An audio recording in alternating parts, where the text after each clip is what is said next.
शेतकरी मित्रांनो, सुरुवातीलाच बातमी येत आहे पावसासंदर्भात। देशात आणि राज्यात जून महिन्यामध्ये 102% पाऊस पडण्याची शक्यता आहे। दक्षिण द्वीपकल्प, मध्य भारत, वायव्य आणि ईशान्य भारताला लागून असलेल्या वेगवेगळ्या भागांमध्ये सामान्यपेक्षा जास्त पावसाची शक्यता आहे। तर वायव्य भारताच्या उत्तर आणि पूर्व भागात, मध्य भारताच्या पूर्व भागात सामान्यपेक्षा कमी पाऊस अपेक्षित आहे। IMDने म्हटले आहे की संपूर्ण देशात जून ते सप्टेंबरमध्ये या कालावधीत नैऋत्य मोसमी पावसाच्या 106% पाऊस पडण्याची शक्यता आहे, जो सामान्य पावसापेक्षा जास्त आहे। मॉडेल त्रुटी 4% आहे। मध्य भारत आणि दक्षिण द्वीपकल्पीय भारतात मान्सूनचा सरासरीपेक्षा जास्त पाऊस पडेल, तर ईशान्य भारतात सामान्यपेक्षा कमी पाऊस पडण्याची शक्यता आहे।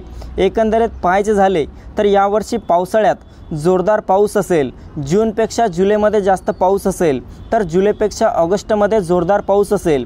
तसेच सप्टेंबरमध्ये देखील यावर्षी मोठा जोरदार पाऊस होणार आहे। तरी सर्व शेतकरी मित्रांनी हा अंदाज लक्षात घ्यावा।